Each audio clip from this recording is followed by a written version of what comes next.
Ma'am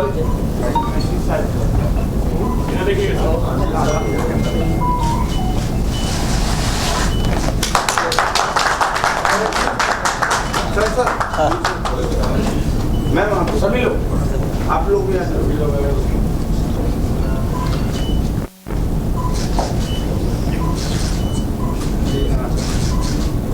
ठीक है, thank you. मैंने जो राजनीति के अपना निर्णय यहाँ पे आप लोगों के साथ और जब मैंने रिसिग्नेशन किया और अंतिम में रिसिग्नेशन एक्सेप्टेंस के बाद लोगों में जाने के लिए मैं निकला हूँ, तब भी मेरा जो अंतिम सेवा के लिए एक संदेश था वो जय हिंद का ही था। तो जय हिंद में मेरे हिंद जो वर्ड है, जो शब्द है, वो मेरे खून के हर कतरे में भिना हुआ है, उसमें मिला हुआ है। हिंद मीन्स भारत। ये जो हिंद है, ये मुझे पहले भी सर्वोपरि था,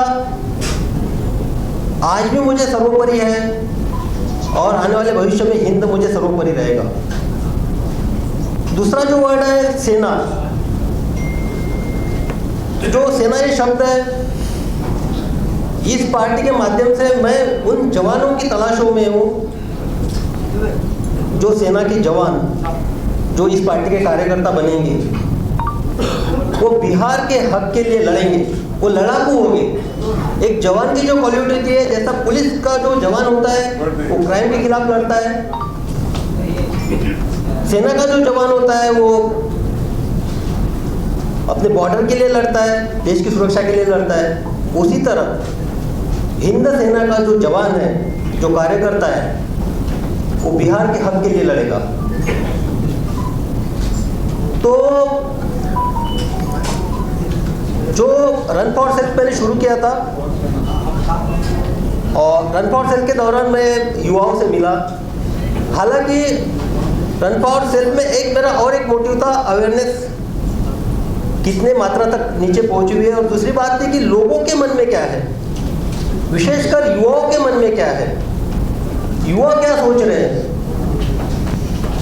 वो मुझे जानना था। तो विगत एक माह के अंदर जो पुलिस के 12 रेंज है, उसमें से एक बेतिया रेंज छोड़ के, यानी बेतिया, मोतिहारी और बगाल जो आता है, वो 3 जिला छोड़ के ऑलमोस्ट सारे जिलों को मैंने टच किया। वहाँ के दूर दराज क्षेत्र में, गाँव में मैं गया, वहाँ के युवाओं से बात की, वहाँ के महिलाओं से बात की, वहाँ से जो बुजुर्ग है उनसे बात की। तो मुझे जब सबसे बात करने के बाद 2 बातें जो है वो प्रमुखता से सामने दिखाई दी।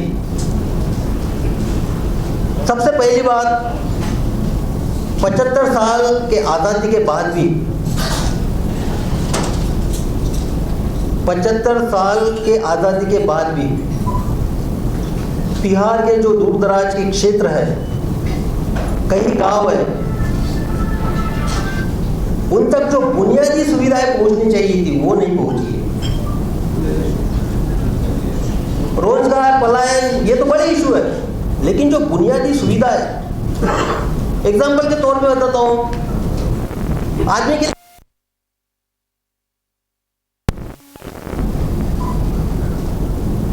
तो जब मैं जम्मू क्षेत्र में गया, सिकंदरा प्रखंड में, सिकंदरा प्रखंड में अभी गर्मी शुरू हुई, आप अभी देखिएगा आने वाले 3-4 महीने में वहाँ के लोग जो है गांव के, वो अपने पशुओं को, मवेशी को लेके खगड़िया और सहरसा के दियारा में जाते हैं, पूरा अपना वहीं निकालते हैं ताकि उनको वहाँ पे पानी मिल सके और जिंदा रह सके पशु। उसी तरह रोहतास जो पहाड़ी है, उसके आसपास के 30-40 गांव है, ताराडी पंचायत के, वहाँ के जो लोग हैं वो भी अपने पशुओं के लिए लेकर 4-5 महीने के लिए, जिसको डीला कहते हैं, सोन डीला के अंदर ले जाते हैं, वहाँ रहते हैं। आप यकीन कर सकते हैं, हम तो शादियाँ मनाते हैं, ये जो अभी आएगा शादियों का मुहूर्त आएगा, फेस्टिवल का भी सीजन है, लेकिन उनके लिए ये नहीं होता है। इस मुहूर्त में वो सिर्फ अपने जो पानी की समस्या है उससे जूझते हुए रहते हैं, जो शादी वाली की जो उनकी चीज होती है बाद में होती है, ये पानी की बात है। उसी तरह हम बहुत सारे गांव में लोगों को पक्के छत नहीं पहुंचा पाए।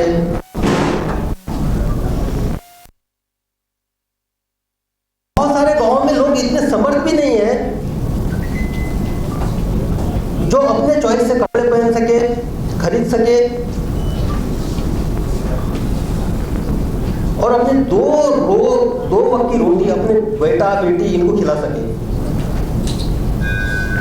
तो 75 साल के आज़ादी के बाद ये वहाँ की भयावह स्थिति है।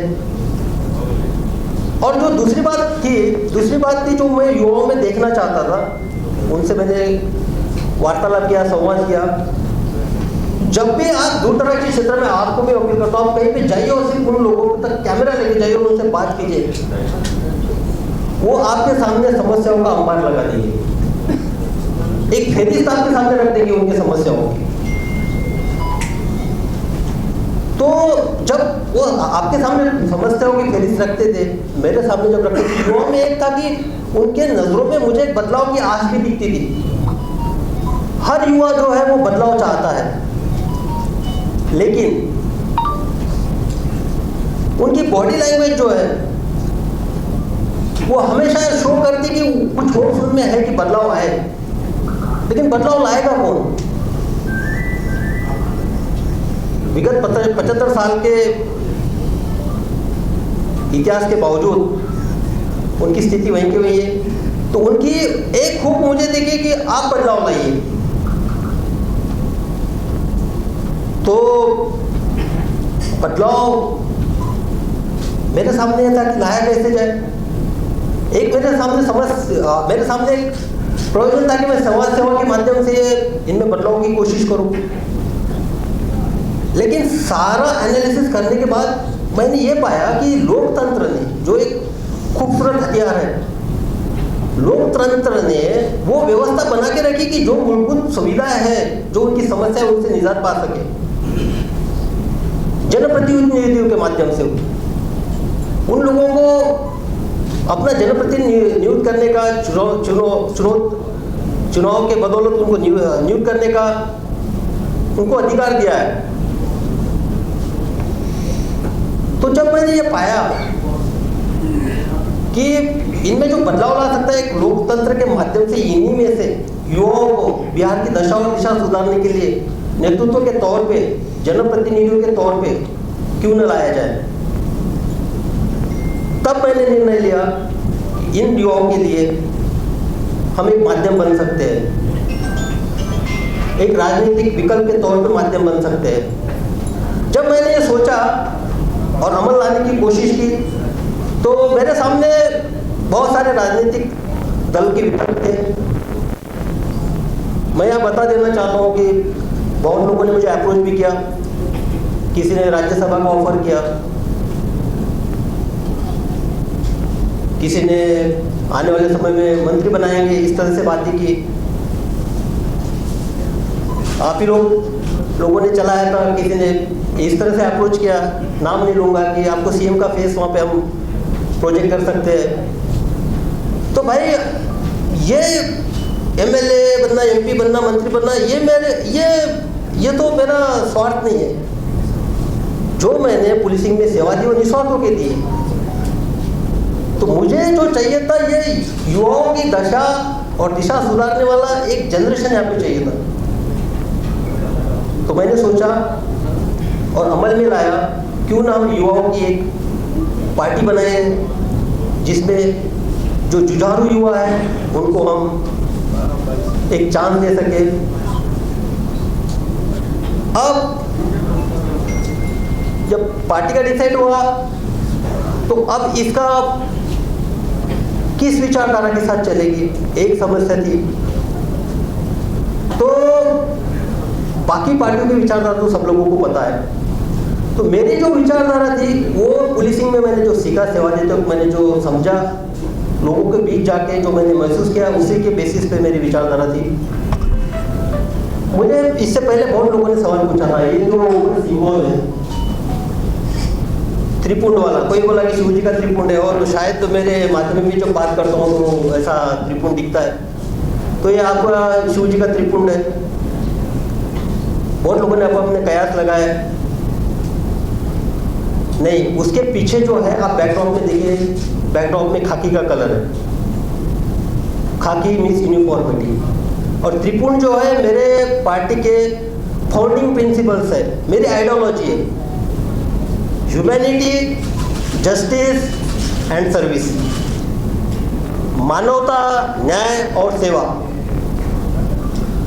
अब मैं मानवता से क्या एक्सपेक्ट कर रहा हूँ? सिंपल है मेरा, मानवता यानी संवेदनशीलता। तो जो मुझे कमी पाई गई जब मैं घूम रहा था, तो संवेदनशीलता की बहुत कमी पाई मैंने। लोग मानवता के तौर पे किसी को यहाँ पे,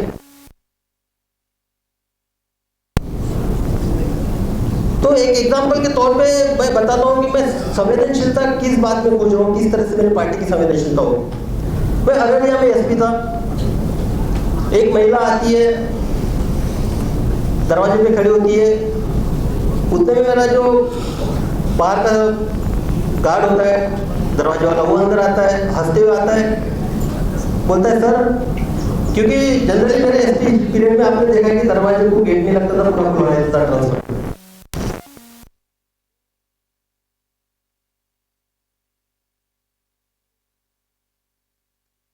और बोलती कि इसका बकरी चोरी हो गया।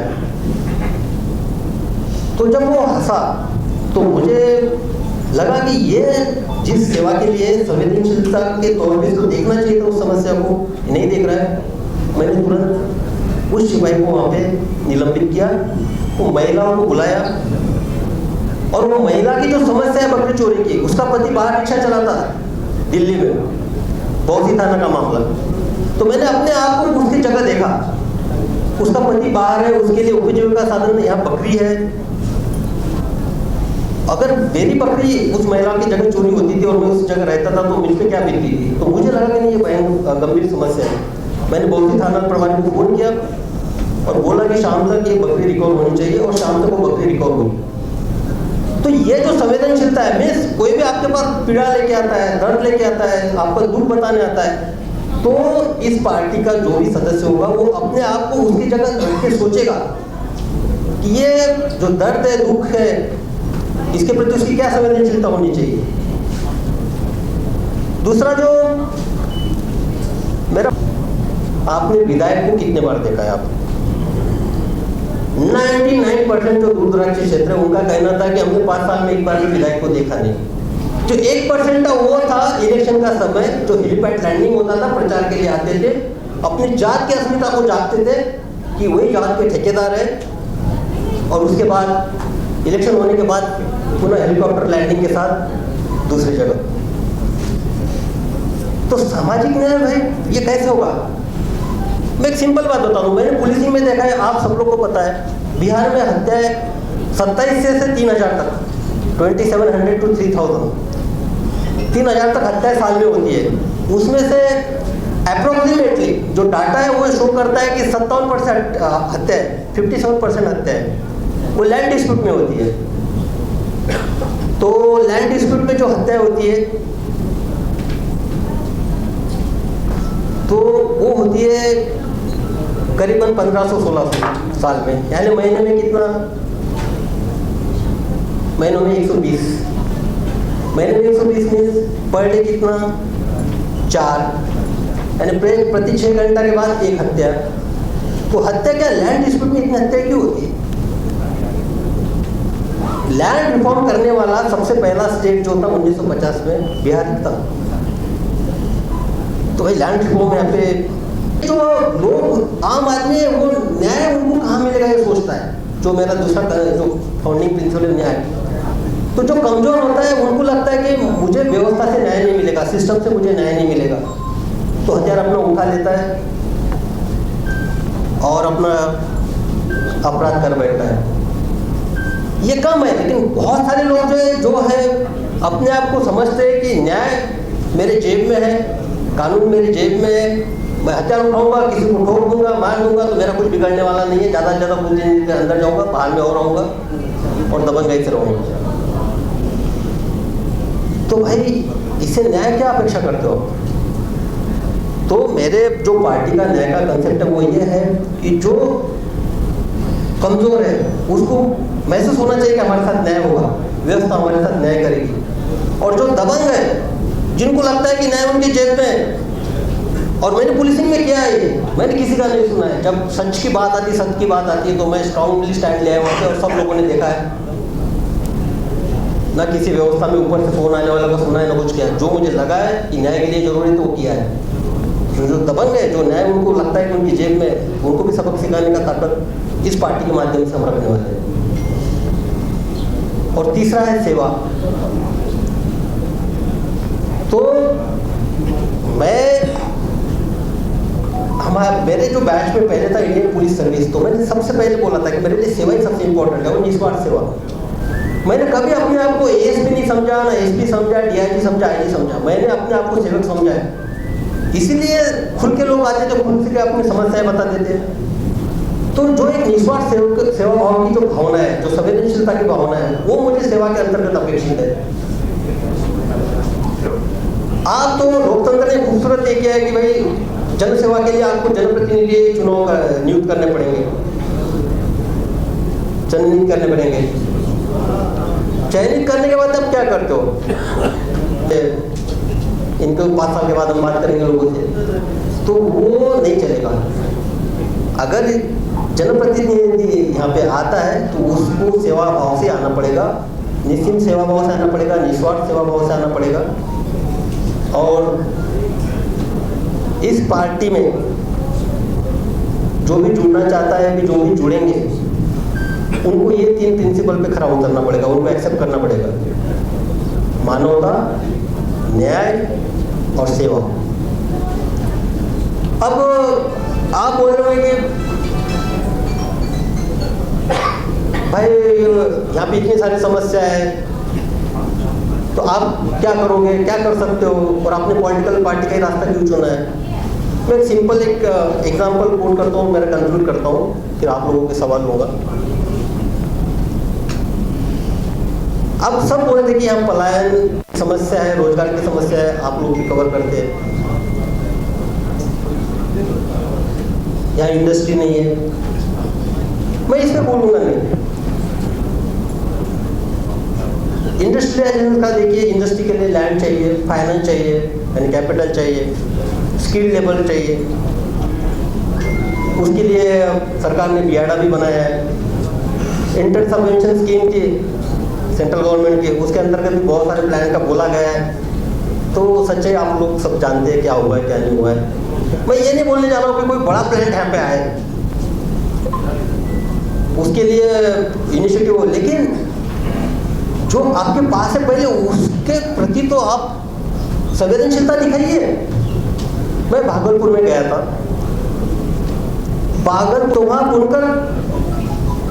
बुनकर के पास लैंड की बात आती है, तो लैंड का, उनको लैंड की जरूरत नहीं है।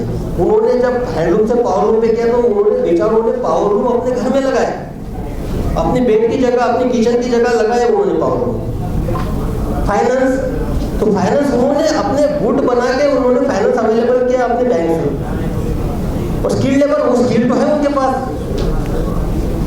सालों साल से वो स्किल्ड है उनके पास। तो आपके पास स्किल्ड लेबर है वहाँ पे, आपको वहाँ लैंड देनी नहीं है, वहाँ पे फाइनेंस उन्होंने खुद खड़ा कर रखा है। उस इंडस्ट्री पे direct indirect forward backward linkage पकड़ के 1.5 से 2 लाख डिपेंडेंट है भागलपुर में। तो आपने उसके प्रति क्या किया है, क्या संवेदनशीलता है आपकी? आप जरा पूछिए, पावर लूम बंद है और उसका इलेक्ट्रिसिटी का बिल 4 लाख 5 लाख ऐसे आ रहा है। रॉ मटेरियल के बारे में कोई पॉलिसी नहीं है, स्टोरेज के बारे में कोई पॉलिसी नहीं है।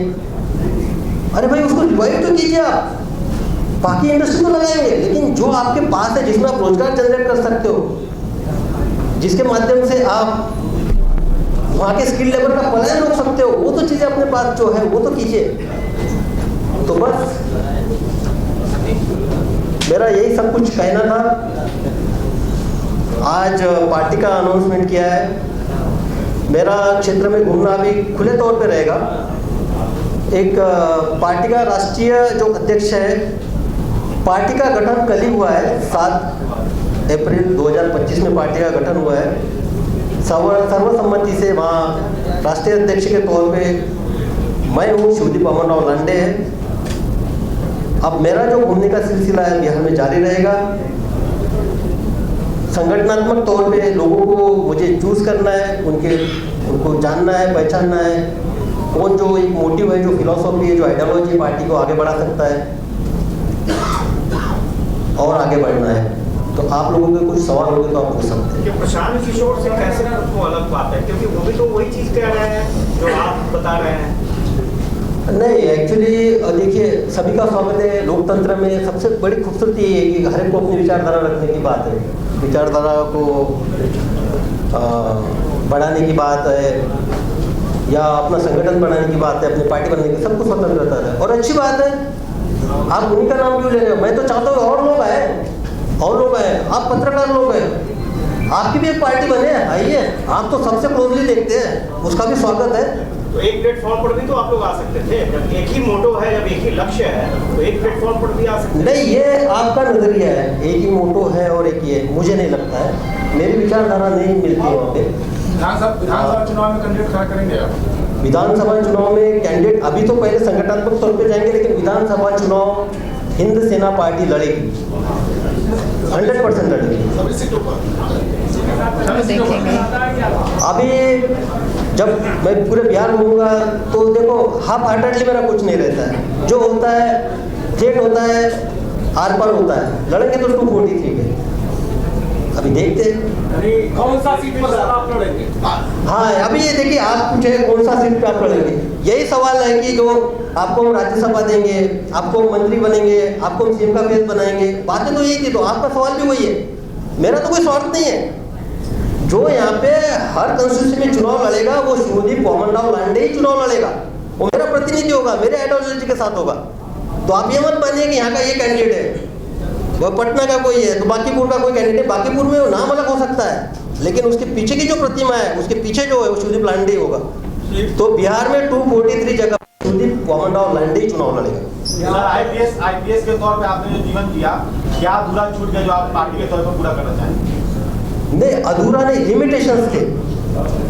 मैं जब आईपीएस की सेवा में था तो ऑल इंडिया कंडक्ट रूल से बंधा था, और ऑल इंडिया कंडक्ट रूल के अकॉर्डिंग मैंने डिसिप्लिन, अनुशासन अपना उसके अकॉर्डिंग मैंने काम किया। उस वक्त भी बहुत सारे समस्याएं लेके आते थे, लेकिन जो पुलिसिंग से रिलेटेड समस्याएं थी उसको मैं हल कर पाता था, उसमें न्याय दे पाता था। जैसा अभी मैंने ओपनिंग रिमार्क में बनाया, पानी की समस्या है, उसमें पुलिसिंग क्या करेंगे। अब एग्जाम्पल के तौर पर बताऊँ, अररिया में उस वक्त इंदिरा आवास का स्कैम हुआ था। तो हाँ, मैंने उस एरिया को मेरे अंदर लाया, कम से कम 70+ एफआईआर करवाए उसमें, और 225 से ज़्यादा अरेस्टिंग करवाई। तो जब पुलिसिंग में था, मुझे पता था कि वो वहाँ पे आवास योजना में कुछ गड़बड़ियाँ हैं, तो वो वहाँ पे कंप्लेंट आए थे और मैंने किया था। लेकिन हर जिला में तो ये नहीं कर सकता हूँ ना, जब तक कि आम लोगों से कंप्लेंट नहीं आएगा। तो वहाँ पे दायरा एक सीमित था। अभी मुझे लगता है कि मैंने पहले बताया कि कर्ज उतारने का मेरा एक मुहिम है, एक कदम है, तो बस उसी के लिए निकल पड़ा। अभ्यर्थियों से मिलेंगे की जो मांग उसे लेकर मिलेंगे उनसे? सबसे पहले तो आपको शिक्षा विभाग की ओवरऑल सिचुएशन देखनी चाहिए। आपको पता है कम से कम 60 लाख यहाँ पे डिग्री लेके बैठे हुए लड़के हाथ में। 60 लाख डिग्री धारी को कहाँ रोज डाल देंगे आप? कोई पॉलिसी आपके पास? 8-8 महीना आपका सेशन, मैं हॉस्टल में भी गया हूँ। मैं एक्चुअली यहाँ डिस्प्ले कम से कम 100 मुद्दे ऐसे बता सकता हूँ जो मैंने देखे और महसूस किए। तो 8-8 महीने का सेमेस्टर डिले चल रहा है। यहाँ के जो ग्रेजुएशन का जो है डिग्री है, उसका वजूद आगे वाले जहाँ पे आप जॉब के लिए जाते हो वहाँ पे क्या है? तो उस तरह से ओवरऑल देखना पड़ेगा। हाँ, पेपर लीक एक समस्या है। और आप एक जान लीजिए, जब मैं पुलिसिंग में था तो सबको पता है कि 360 डिग्री से उस पर कार्रवाई होती थी पूरा चक्कर में, कोई उसमें ऑब्स्टेकल नहीं रहता था। तो है, पार्टी बुलाइए, फिर देखिए कौन सा पेपर लीक होता है। आप मैदान में भी नहीं गए हैं, हम सामाजिक क्षेत्र से इस बात करते उस मैदान में गए हैं। या आप जो पॉलिटिक्स है, जो यहाँ बढ़िया चेहरा जो बैठे हुए हैं, सब भ्रष्टाचार के घोतक हैं। पूरा पैसा चाप के बैठे हैं, वहाँ बांटेंगे। और आप जब उम्मीदवार ईमानदार और समाज सेवा वाला दीजिएगा तो दोनों में वहाँ पहला प्रतिद्वंद उसको लड़ना पड़ता है, एक जाति और दूसरा पैसा। तो उसमें आपका उम्मीदवार किसे टिक पाए? नहीं, आप पैसे की बात की भाई, देखिए ये तो हो क्या रहा है, ऐसा लगता है कि आप पैसे से कैंपेन से खरीद सकते हो, आप लोगों का ये जो है व्यू चेंज कर सकते हो। मैं तो ये नहीं मानता हूँ। आदमी आज भी हर आदमी के अंदर अच्छाई है, मुझे उस अच्छाई को अपील करना है, वो खड़ी रहेगी। पैसे की ताकत क्या होती है? बड़े बड़े शहंशाह नहीं टिक पाए लोगों की ताकत के आगे। लोगों ने अगर ठान लिया क्या पैसा और क्या नहीं सर, देखा गया पावर एंजॉय कर लिए और बाद में ये उद्देश्य है। तो शिवजी प्लांटे तो वैसे नहीं है, निस्वार्थ भावना से है। पिछले दिनों कुछ वीडियो वायरल हुए महाराष्ट्र में मराठी बुलवाने को लेकर के वहाँ पर लूटी की गई। आपने महाराष्ट्र बिहार में तो जब भी मैं निस्वार्थ होकर सेवा देते गया, यहाँ पे अनशन पे बैठते थे, धरना आंदोलन करते थे लड़के, वो तो कोई मेरे से स्वार्थ वाले नहीं थे। उन्होंने तो मुझे उनके बीच का करके एक्सेप्ट किया है। और आपका इंटेंशन सही है ना। महात्मा गांधी ने चंपारण से सत्याग्रह किया है शुरुआत, तो उनको तो कोई उनकी जात नहीं पूछी है कहाँ से आए हो। विनोबा भावे को भूदान आंदोलन में सबसे ज़्यादा लैंड ऐसी दी गई है, लाखों एकड़ में। उनको तो किसी ने पूछा नहीं कि आपकी जात है, आप वहाँ से आए हो।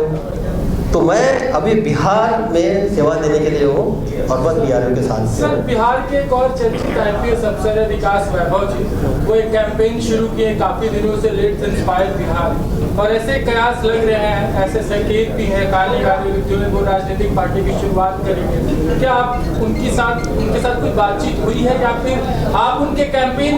आपने अभी अपनी पार्टी लॉन्च की है, आप सभी एक एक करके पार्टी लॉन्च कर रहे हो। आपने भी बताया कि बिहार में बीजेपी जैसी पार्टी है, तो विदाउट नेमिंग एंड पार्टी आपको इससे किसको नुकसान होगा?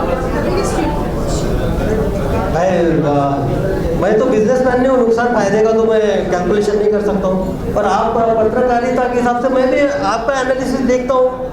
कोई बिहार के विजन के बारे में डिस्कशन नहीं होता है। 5.2% है तो इसको अध्यक्ष बनाया जाए इस समाज का, इसका तो ये चर्चा यही होती है। तो भाई जिम्मेदारी सबकी है, तो यहाँ पे फायदे नुकसान की बात नहीं है। बात है कि बिहार का भला कैसे हो, इन फ्यूचर बिहार हमको कहाँ लेके जाना है।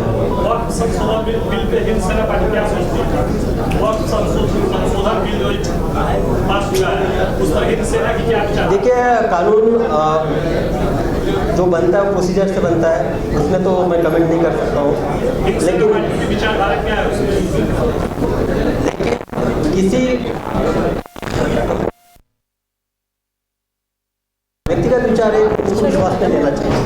सर, ये जो हिंद सेना नाम है, तो फोन करते हैं ना, तो फोन करते तो क्या बोलते हैं?